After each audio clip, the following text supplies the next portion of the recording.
Royal Enfield just dropped an electric motorcycle.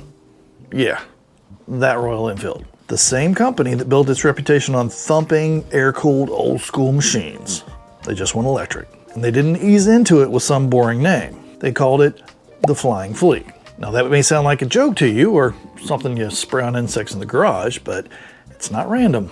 That name actually comes from one of the most unusual bikes ever built. One that was literally dropped out of airplanes during World War II. So now the question is this a clever throwback with a real strategy behind it? Or is Royal Enfield about to strap its reputation to a battery-powered anchor and put you out the back of a plane? So why does this even matter? Because Royal Enfield isn't a startup. This is one of the world's oldest motorcycle brands and simultaneously still one of the fastest growing brands in the world right now. And they built that growth pretty much on doing the opposite of what most major brands are doing. They've leaned into simplicity, air-cooled engines, retro styling, affordable, approachable bikes that don't try to be everything to everyone. In a world where motorcycles keep getting faster, more complex, and more expensive, Royal Enfield basically said, nah, let's keep it simple. And it worked. They have exploded in markets like India, and they've gained significant traction in Europe. And they've even carved out a nice little niche right here in the old US of A with bikes like the Meteor and the Hunter. Not because they're the fastest or the highest tech, but because they're accessible. So when a company like that says, all right, we're going electric, that's not them following a trend. That might be them acknowledging some quiet shift that's happening in the entire motorcycle industry. And the way that they're doing it, that might be the most interesting part of all. So let's talk about the name, because this is where things go from interesting to, hold on a minute. The Flying Flea isn't just some quirky marketing name that somebody came up with in a marketing meeting. It's a direct reference to a real motorcycle. The original Royal Enfield Flying Flea, a tiny little 125cc bike built during World War II.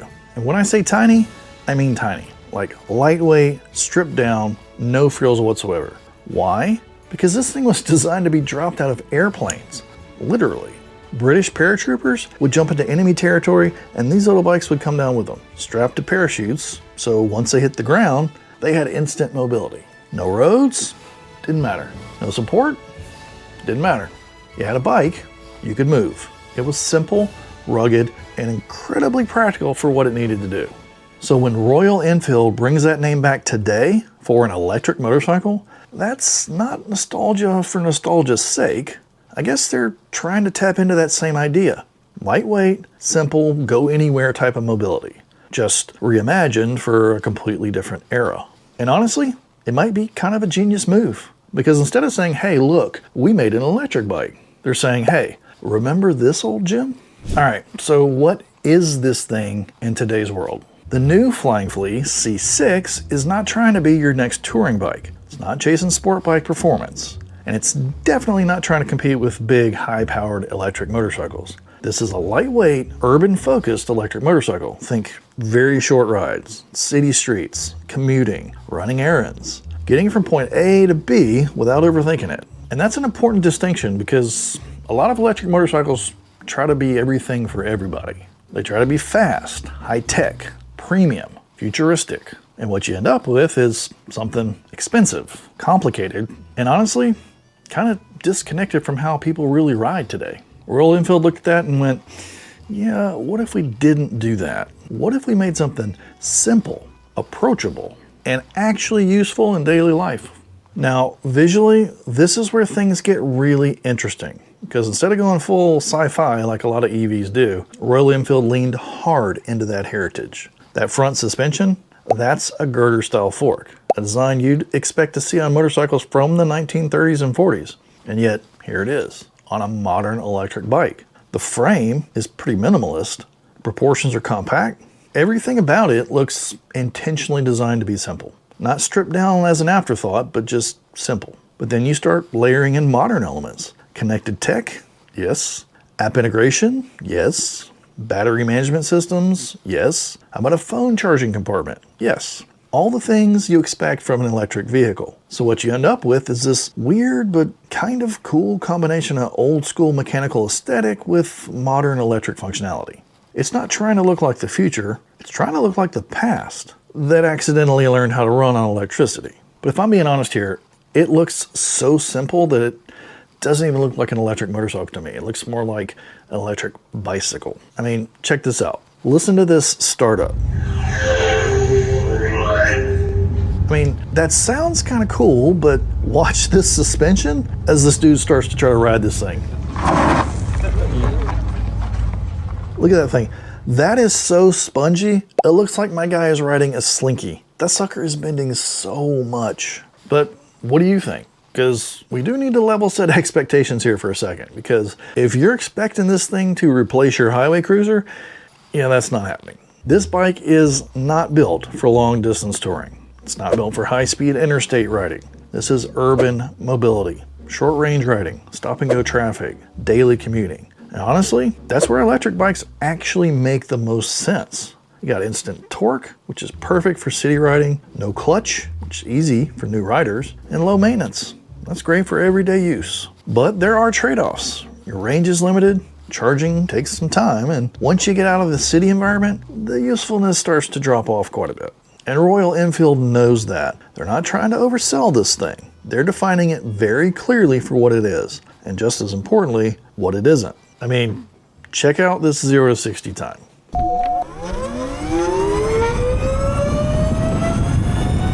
It goes, 0 to 60 in 8 seconds. I'm honestly not sure what to make of that.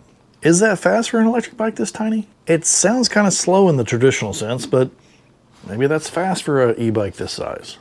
To be completely honest, I'm kind of surprised it goes over 100 kph at all. That's kind of a win.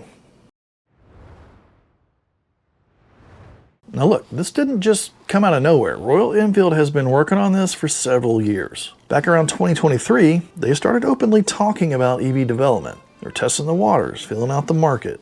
Then came early concepts and showcases, the kind of stuff that usually makes you go, yeah, okay, call me when it's real. But here's the thing, they actually followed through. The Flying Flea concept evolved into a production-ready bike. And now, as of 2026, it's officially launched. Not teased, not coming soon, not stuck in some prototype purgatory. It's real, it's built, and people are riding it. Right now, this bike just lives in India. They're not rolling it out everywhere all at once. This is a controlled city-by-city launch, which tells you right away they're being careful. They want to see how this performs in the real world before they go global. And they are absolutely thinking about expansion beyond India. Royal Enfield has already hinted at going into the European market, which makes sense given how strong they already are there. There's even talk of a dedicated Flying Flea presence in places like Paris. So this isn't just some regional experiment. This is a global strategy, just rolling out slowly. And now, here's the question that everybody watching in the US is asking. Are we getting this thing? Short answer, we don't know yet.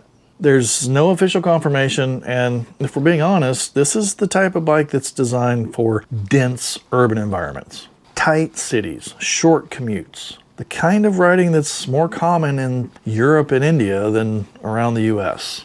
That doesn't mean it won't come here, but it does mean it's probably not a high priority. But here's the part that really matters. Even if this bike never shows up at your local dealership, it still affects you, because what Royal Enfield is doing here is completely different from what we've seen so far in the EV space. They're not chasing performance. They're not chasing premium pricing. They're going after something way more dangerous to the market. Affordable, simple, accessible electric motorcycles. And if that works, that's going to put a lot of pressure on a lot of other manufacturers to compete. And even though the C6 launch is the news of the day, I don't want us to go away from here without talking about that S6 Scrambler.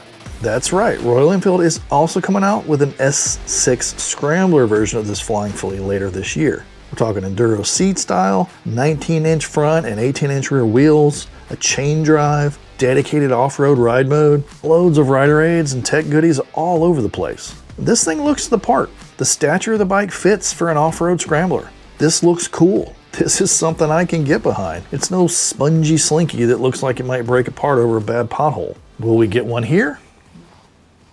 Who knows? Now, will this work out for Royal Enfield?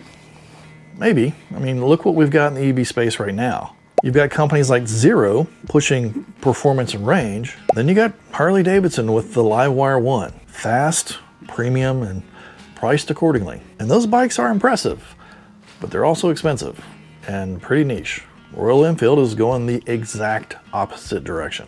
I think for Royal Enfield, this really isn't about the bike. It's about the approach.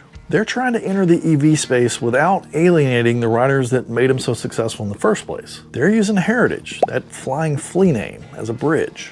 They're not forcing their audience into the future. They're just kind of walking them there. But here's the thing about electric motorcycles. No matter how smart the strategy is, a lot of riders just don't want electric motorcycles.